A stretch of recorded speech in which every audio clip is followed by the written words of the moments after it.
Shalom à tous, contente de vous retrouver pour les chroniques d'en haut et de continuer dans la ronde des temps, en commençant dans les étoiles. Bienvenue dans Bachira, 3, 2, 1, c'est parti pour la suite de l'émission de son du temps d'Abraham au temps messianique. Générique.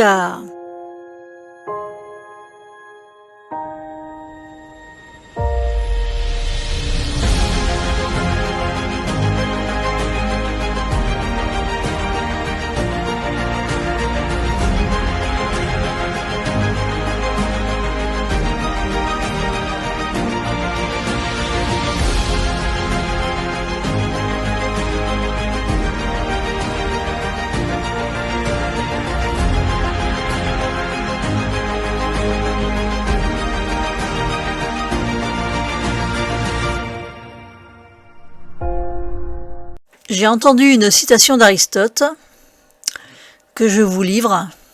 Le plus ancien des trésors laissés par les prédécesseurs fut l'idée que les dieux sont réellement des étoiles, des planètes, et qu'il n'y en a point d'autres.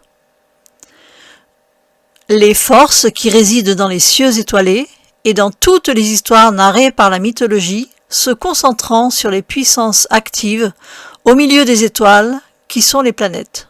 On voit là que toutes ces histoires, c'était pour parler des cieux. Les cieux racontent la gloire de Dieu et le firmament proclame l'œuvre de ses mains. Et cela ne vous rappelle-t-il pas, j'avais dit, vous êtes des dieux? Un scientifique bien connu, Hubert Reeves, nous dit « L'univers est fait d'atomes ». Et on sait qu'il n'était pas présent au début de l'univers et qu'il a été découvert que ces atomes sont fabriqués par les étoiles. S'il n'y a pas d'atomes dans l'univers, il n'y a pas de vie, pas d'être vivant. Ça nous donne un lien avec quelque chose qui est au-delà de nous, c'est-à-dire ces étoiles. Nous sommes des poussières d'étoiles. Le rabbin, Isaac Luria, dit le Ari Hakadosh, a dit « Le rayon de lumière émis de chaque planète qui nous entoure génère toute la matière qu'il y a sur Terre. Les lumières des planètes passent l'atmosphère, une partie repart et une partie reste et génère l'air, le liquide et le solide. » Fin de citation. On sait que la descendance d'Abraham est comparée à la poussière de la terre et aux étoiles. Et il a vu cela en levant les yeux. En parlant de Yeshua, on lit dans Matthieu 2.2, on a vu son étoile en Orient. Le corps physique est fait de la terre et on lit tu es poussière et tu retourneras à la poussière. Mais là, il est question de notre corps. Hébreux 10.5, tu m'as formé un corps, puis, verset 7, alors j'ai dit, voici je viens pour faire au Dieu ta volonté. Celui qui parle dans Hébreux 10.5, Christ existait avant de descendre. Cette descente ramène à celle de la chute d'étoiles dont il est question dans Apocalypse 6.13. C'est l'histoire des hommes, c'est l'histoire du Messie qui tombe et doit paraître à nouveau dans les hommes. Ça parle de la descente d'Abraham en Égypte, dont la descendance doit sortir au bout de 400 ans. 400 est le nombre de pièces à payer pour qu'il enterre son mort. Sarah, celle d'où sort la descendance. Pour les Grecs, le lieu d'où viennent tous les hommes s'appelle l'Empyrée, c'est-à-dire les lieux les plus élevés. Nous venons tous de là. Nous entrons dans un corps pour manifester Christ. Comme le dit Paul dans Galates 4.19, Christ doit être formé en nous. Ce qui doit être formé dans ce corps physique, c'est notre portion Dieu, notre portion cieux, notre portion étoile, qui est là, quelque part en nous et attend de briller à nouveau. C'est à l'image d'Abraham et sa descendance qui est comparée à la poussière de la terre et aux étoiles. Dieu a commencé par la terre, puis par les étoiles. 1 Corinthiens 15, 46-47 nous dit que d'abord l'animal, puis le spirituel, le terrestre, puis le céleste. On ne peut rester au niveau terrestre, sinon on se coupe de soi-même. Ce qui va descendre, c'est ce qui est en haut. La partie étoile, c'est notre dimension des cieux qui doit faire un travail. La tradition dit que la Torah vient des cieux. Donc, cela veut dire qu'elle donne l'écrit des cieux, la chronique des cieux. Ainsi, quand nous la lisons, nous lisons ce qui est des cieux. Il nous faut retrouver ces corps célestes dont on nous parle, leurs mouvements, leurs aventures fantastiques dans la parole. Je vous propose de regarder dans cette optique quelques éléments du temple. Pour le lieu saint, nous avons la ménorah et la table de proposition. La ménorah a 7 lumières. On veut nous parler de 7 planètes mobiles, Mercure, Vénus, Mars, Jupiter, Saturne, ainsi que le Soleil et la Lune. Les pas de proposition sont au nombre de 12. On veut nous parler des 12 tribus, des 12 étoiles par rapport au rêve de Joseph, des 12 constellations parcourues par le Soleil, qui est Jacob dans le rêve de Joseph. On parle de 2 colonnes du temple, Bose et Yakin, qui symbolisent le Soleil et la Lune. Sinaï veut dire ce qui appartient à Sin, qui est en lien avec le culte de la Lune. Coïncidence ? Ce qui appartient à la Lune, on sait que la Lune reflète la lumière du Soleil. Sur le mont Sinaï, Moshe a été chercher la nouvelle lumière qui devait briller dans la nuit dans ces terres qui commençaient, celle donnée par le Soleil. On doit retrouver la lumière du Soleil, passer le voile de la nuit et faire paraître le Soleil, Christ. Parlons à présent éléments et des 4 éléments, entre autres. Dieu dit à Abraham de regarder dans les 4 directions. Il se bat contre 4 rois. Il y a 4 éléments, donc feu, air, eau et terre. Mais il y a aussi 4 évangiles, 4 êtres vivants, selon Ézéchiel 1 et Apocalypse 4. Et dans la tradition hébraïque, on parle de 4 niveaux de lecture de la parole. Tiens. On peut dire que si on enlève le nord, le sud n'a plus de raison d'être. De même pour l'est et l'ouest. De même, la terre n'existe pas s'il n'y a pas d'eau, l'eau n'existe pas s'il n'y a pas d'air, et l'air est nourri par le feu. Les 4 niveaux de la parole sont le pshat, le remez, le drash et le sod. L'un n'existe pas sans l'autre. Pour arriver au sod, il faut passer par les 3 autres. Quand on parle de guerre, dans la Bible, nous disent les sages d'Israël, il s'agit de celle qui consiste à comprendre la parole. C'est une guerre qui s'engage contre le texte afin d'en trouver le cachet. Le niveau qui nous donne de lire avec le voile déchiré. C'est une guerre qui se joue là comme celle d'Abraham contre les 4 rois. Voilà pourquoi on n'a pas 3, ni 2, ni 5, mais 4 rois. On veut nous attirer quelque part au travers de chiffres et nombres présentés dans la Bible. Voilà pourquoi on a souvent le 40 qui revient, pour autre exemple. Les initiales des noms des 4 niveaux sont P, R, D, S, qui est en fait l'origine du mot pa, ra, 10. Si on enlève le S, on obtient alors P, R, D. En hébreu, cela nous donnera le P, le Resh et le Dalet, qui est en fait la racine qui forme le mot division, séparation. Et on sait que dans le nom diable, on a ce qui divise, qui désunit. On ne peut séparer ce que Dieu a uni, c'est un principe donné dans Matthieu 19, 6. On a ici la dualité qui apparaît entre l'homme et la femme qui doivent s'unir. La dualité est là pour travailler à l'unité, à l'équilibre, à l'harmonie. Le pshat parle de lecture simple, littérale. On lit l'histoire telle qu'elle. Le remez parle des conseils, des allusions qui sont faites. Le texte ici peut nous faire un clin d'œil, genre celui du 4. Le drash donne l'explication morale et philosophique des sages. On a là le midrash. Le sod est le niveau le plus profond, celui du secret. Là, on aborde les écrits de la Kabbale, du Zohar. Si tu commences par le sod, tu risques de te perdre. Voilà pourquoi d'ailleurs les Juifs ne conseillent pas d'aborder la Kabbale avant l'âge de 40 ans. C'est comme une échelle qui est mise à ta disposition pour t'amener au Sod. Mais il faut mettre les pieds d'abord dans le Pshat, puis le Remez, puis le Drash, et accéder alors au Sod. Car tu seras monté palier par palier, comme il est pratiqué dans l'alpinisme lors des ascensions d'un haut sommet. Le lieu que tes pieds foulent, je te le donne.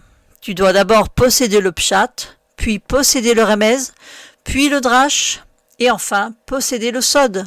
Revenons à Abraham et au calendrier hébraïque. Plongeons dans la ronde des temps et zoomons sur moins 3760. On a situé cette date dans l'ère du Taureau, car le soleil, au 21 mars moins 3760, se place chez le Taureau. Donc l'histoire du peuple hébreu commence là au temps du Taureau. On sait que le but, c'est la venue du Messie. On a la sortie d'Égypte. Moshe, c'est à toi d'entrer en scène. Oui, moi, le tiré des eaux, j'ai sorti le peuple du lieu des limitations, du lieu de mort de la descendance d'Abraham. Après 400 ans, j'ai sorti Israël, fils de Dieu, le premier-né, et nous sommes partis pour le pays promis, accompagnés de la Torah et de la nuée. Pourquoi il y a un bélier ici ? J'ai sacrifié le petit du bélier afin que le signe soit à nos portes, celui qui nous a fait échapper à la mort. Mais le peuple n'a pas saisi le message et a voulu se faire un veau d'or, alors que le temps du veau était révolu. Ah là là, quelle galère ça a été! Merci Moshe pour cette intervention. Alors, on a le taureau et Abraham qui sort de son pays, l'initiateur de la foi. On a le bélier et Moshe qui sort du pays dans lequel il a grandi et par qui la Torah arrive. Dans cette ronde des temps, Pâques célèbre le temps de la sortie d'Égypte. Et on sait que cette sortie correspond à un changement de pays, donc de culture, de culte. On l'a vu avec Moshe. Qu'est-ce qu'un culte ? C'est une croyance qui appelle une foi et le peuple a voulu retourner car il ne savait pas comment faire avec cette nouvelle situation. Il voulait retrouver une nourriture qu'ils avaient l'habitude de manger. C'est comme s'ils ne voulaient pas sortir de leur cadre de confort. Le veau, c'était bien quand même, non ? On a vécu avec tout ce temps. On avait à manger. Mais il y a un temps où il faut changer. On pourrait faire le parallèle avec 1 Corinthiens 3.2. On ne peut rester au lait si on veut évoluer. Ce temps amène à une libération de la mort, de ce temps de 400 pièces, de 400 ans. C'est un temps de liberté retrouvée, de célébration, de la sortie du fils premier-né, nommé Israël, afin qu'il retrouve son pays. 4 fois 100 nous donne 400. 100, c'est comme le centuple qui se retrouve aux 4 directions.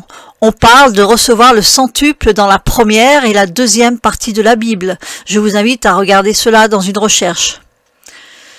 Laissons à présent un moment Abraham, Avinu, et parlons de Yeshua.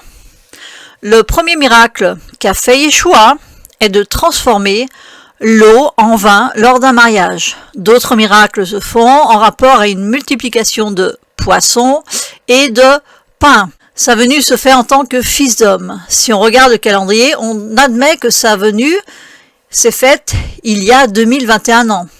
Donc, arrivée de Yeshua par une vierge, il fait des miracles, la scène, le passage à la croix, le voile se déchire, à l'image de son corps, voir Hébreux 10, verset 20, la résurrection, l'ascension, l'annonce d'un retour qui se fera comme on l'a vu monter.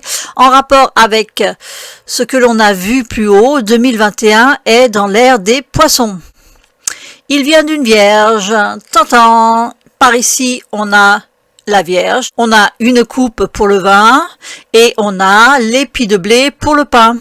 Des éléments mis au hasard. Il donne en partant une consigne de se souvenir de lui avec du pain et du vin. Coïncidence ? On voit que Yeshua appelle des pêcheurs et ces pêcheurs vont passer des poissons aux hommes.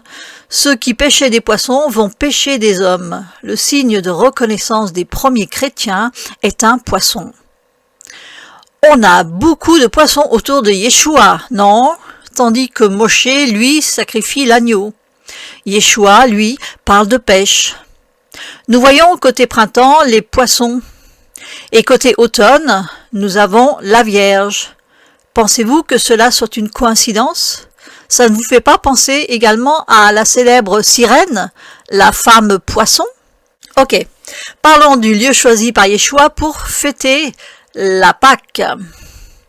Luc 22, 7, 9, le jour de la Pâque arrive et Pierre et Jean sont envoyés pour la préparer. Quand ils demandent où la préparer, Yeshua répond, ils doivent suivre un homme portant une cruche d'eau qui va leur montrer la maison. Bien, partons à la recherche de cet homme à la cruche. Voyons du côté du tétramorphe, qui est composé par l'homme, le lion, le taureau et l'aigle. On le connecte aux 4 apôtres. L'homme, c'est Matthieu, le lion, c'est Marc, le taureau, c'est Luc, et Jean est l'aigle. L'aigle est le scorpion qui se transforme. Est-ce qu'on peut retrouver quelque chose d'autre ici? On parle des 4 rendez-vous du soleil, avec les 2 équinoxes et les 2 solstices. Aux équinoxes, il y a équilibre des forces nuit-jour. Au solstice d'hiver, la nuit remporte le match, et à celui d'été, c'est au tour du jour. Nous avons les 4 éléments. Le lion est feu, l'homme est air, le taureau est terre, l'aigle, scorpion, est eau. Est-ce que cela est une coïncidence? Chaque constellation a son étoile royale. Cela nous amène à l'histoire des 4 rois. Côté tétramorphe, le lion a une étoile royale qui s'appelle Régulus, l'homme Fomalo, le taureau Aldébaran, l'aigle Antares. Et aussi l'histoire de 4 empires, avec une statue, celle du rêve de Nabuchodonosor, dans Daniel 2. Là, il est question de 4 empires et d'un 5e qui ne sera jamais détruit. Daniel 2, 44. Parcourons maintenant les ères en commençant avec Abraham. Nous avons vu que Abraham parle de l'ère du taureau. Donc nous aurons à l'équinoxe de printemps, le taureau. À l'équinoxe d'automne, nous retrouvons le scorpion, aigle. Au solstice d'été, nous avons le lion. Au solstice d'hiver, nous avons le Verseau. Continuons avec Moshe. Nous avons vu que Moïse nous parle de l'ère du bélier. L'équinoxe de printemps verra donc le bélier visité par le soleil. À l'équinoxe d'automne, nous avons la balance qui reçoit le soleil. Au solstice d'été, nous aurons le cancer. Et au solstice d'hiver, le capricorne. Passons maintenant à Yeshua et l'ère des poissons. À l'équinoxe de printemps, nous aurons donc le poisson. On montre Yeshua venant dans une vierge. Et nous voyons qu'à l'équinoxe d'automne, nous avons la Vierge. Au solstice d'été, nous avons les Gémeaux. Au solstice d'hiver, nous avons le Sagittaire. Nous avons vu là 3 ères. Maintenant, nous avons également vu que Yeshua nous parle de faire sa Pâque, de fêter sa Pâque en suivant l'homme à la cruche. Alors, cet homme à la cruche, nous allons le retrouver pour cette 4e ère qui est celle du Verseau. Le Verseau est représenté comme un homme versant de l'eau. Nous avons là donc l'homme à l'équinoxe de printemps avec sa cruche, là où Yeshua fait sa Pâque. À l'équinoxe d'automne, nous avons le lion. Au solstice d'été, nous aurons le taureau. Au solstice d'hiver, le scorpion. On voit là que l'on retrouve les mêmes étoiles que du temps d'Abraham à une autre place, mais de nouveau positionnées comme régnantes aux 4 rendez-vous, c'est-à-dire placées aux équinoxes et au solstice, comme tenant le char. Abraham a auguré l'histoire de la venue du Messie. Ce Messie qui dit « Je fêterai ma Pâque en suivant l'homme à la cruche » sort là, à l'ère du verseau. Après avoir suivi cet homme, après avoir suivi le parcours du verseau, lui qui est venu en poisson et qui est monté, sort en suivant l'homme à la cruche. Acte 1:11 nous dit, Yeshua ascensionne et des anges disent aux disciples qu'il reviendra de la même façon qu'ils l'ont vu aller au ciel. Il monte avec le verseau, il monte, il sort d'Égypte. Dans cette ère, on voit que le taureau est dans son plein potentiel. Il est au rendez-vous du soleil au solstice d'été. Il est au pays du soleil, à son zénith. Il est au pays Canaan, pays donné à Abraham par Dieu. C'est là que le taureau règne. Ce qui a été dit à Abraham doit resplendir. C'est comme si le char, rattaché au tétramorphe selon Ézéchiel 1 et Apocalypse 4, est de nouveau dans la course de l'affaire de la royauté. Et nous avons ici la royauté de David qui entre dans la matérialité avec le lion qui représente le lion de Juda. Les rabbins disent que nous sommes entrés dans les temps messianiques depuis quelques années. C'est le temps où le soleil du Verseau se fortifie pour paraître et sortir pour faire sa Pâque, pour vivre son aube, pour vivre sa Pâque à l'équinoxe comme le soleil fera sa sortie en Verseau au 21 mars 2745. Mais en attendant, il prend de la force. Comme après avoir passé un hiver, il vise le printemps pour voir éclore la semence dans un concert de parfums et de bourgeons célébrant ce moment. À ce moment-là, Abraham a fait la 42e étape. Il atteint Canaan. Et c'est Yeshua, 42e génération, qui sort. Lui qui est le 5e élément et dont le règne dure à jamais. Si tu restes dans la lettre, dans le sens littéral, alors tu ne peux saisir l'histoire que l'on te raconte vraiment. Celle du soleil en mouvement, dans cette ronde des temps. Tel Yeshua revenant en montant, revenant faire sa Pâque, suivant l'homme à la cruche, qui monte pour paraître, pour sortir. On doit capter des étoiles, les atomes qui vont donner vie à cette nouvelle ère, et être des étoiles libérant la lumière qui va créer de la matière pour la vie. Si tu restes dans la lettre, dans le sens littéral, alors tu ne peux voir la gloire de Dieu que les cieux proclament. Tu ne peux comprendre pourquoi Yeshua est comparé au soleil. Et s'il est le soleil, alors toi aussi, tu es un soleil qui doit briller. Tu as une portion de toi, soleil, qui doit briller. Tu dois laisser Christ se former en toi, qui doit devenir un éclairant, donnant une nouvelle lumière pour le monde. C'est là que je dis « Vive la fractalisation ! Fractalise à Sion !» Si tu es rattaché à cette histoire du soleil, tu es une fraction envoyée dans un temps pour que la gloire de Dieu paraisse sur terre, à l'image de ce que dit Romains 8:19. Et ce temps est celui du Verseau, de l'homme à la cruche qui avance vers l'est pour paraître. Le temps des poissons est terminé depuis l'année 1995. Ce qui a commencé en Taureau libère toute sa lumière en Verseau, car là, le soleil du Taureau est à son zénith, au solstice d'été. Est se dit Mizrach en hébreu. La valeur numérique ordinale est 48. C'est la valeur du mot Tzion, Sion. C'est là que la réjouissance doit paraître. C'est de là que le soleil doit sortir pour briller. C'est l'énergie qui est contenue dans le Verseau, comme la bénédiction donnée à chacun des 12 qui doit pulser. Mi de Miz, Rach, veut dire de. Et le reste du mot, Zerach, veut dire briller, luire. Le soleil du Verseau doit luire, l'eau d'en haut doit se déverser, la connaissance d'en haut doit couler. Le titre de cette émission pourrait être aussi la ronde des temps d'Israël, vous ne pensez pas? Tout ça en environ 6000 ans, qui est comme 6 jours, à voir 2 Pierre 3:8. Il est question de 6 jours de la création qui se présente ici. La parution d'Adam, de l'homme, du Fils d'homme. Nous sommes à la fin du 6e jour. L'homme à la cruche est en marche, en route vers le 7e qui parle du repos, du Shabbat, Genèse 2.3, Dieu bénit le septième jour et le proclama saint, parce qu'en ce jour il se reposa de l'œuvre entière qu'il avait produite et organisée.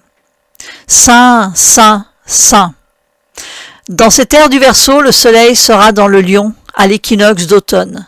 Le lion de Juda descend de son haut lieu pour rugir, lui qui était au solstice d'été, au temps de l'ère du taureau, descend dans les profondeurs pour en ramener les exilés, à l'image de Yeshua qui a vaincu la mort, qui a vaincu l'exil. Cet exil est celui de Rome, le dernier empire des 4, vu dans Daniel 2. Il vient apporter sa lumière pour le salut au temps du déversement de la connaissance du Verseau. Ils travaillent ensemble. Il vient déployer la royauté du lion de Juda, la royauté de David. Et comme on a lu dans Daniel 2, 44, il subsistera lui-même éternellement. Comme Dieu a dit que le trône de David ne manquera jamais d'un roi sur le trône. On parle ici du 5e empire, du 5e élément. La tradition hébraïque dit qu'au temps messianique, le roi Mashiach se lèvera pour établir la royauté de David, reconstruire le sanctuaire, rassembler les exilés, c'est-à-dire délivrer Israël des mains d'Ésaü, des mains d'Édom, des mains de Rome. Yeshua revient, comme on l'a vu, partir, en montant, en suivant le Verseau dans sa course, dans sa remontée, jusqu'au moment où le soleil se verra au printemps. Là, le tétramorphe, rattaché à l'histoire du peuple hébreu, sera régnant. Qui veut participer à la venue du 5e élément? Celui qui aura vaincu les 4 rois et se placera en Verseau en 2745. Et qui est en train de prendre des forces et cherche où sa force va commencer à se voir. Qui veut monter dans le char qui commence à pulser, tiré par le tétramorphe, pour répéter « Saint, Saint, Saint » comme un murmure avant l'apothéose, avant le décollage. Abraham, sorti d'Our en Chaldée, le lieu des experts, de la science des astres, des étoiles, a regardé le pays avec des lunettes astronomiques, avec la connaissance qu'il avait des cieux. Il a vu dans le pays ce qui est caché concernant cette science. Le royaume t'est accessible par les secrets qu'on te donne, par la révélation de ce qui est caché. Le langage d'Abraham est celui des étoiles qu'il introduit sur la terre. Alors, qui veut devenir expert de Canaan? Expert du pays du soleil? Expert du pays du Messie? Qui veut voir le 5e élément libéré, paraître de lui et régner? À bientôt pour une nouvelle émission de son.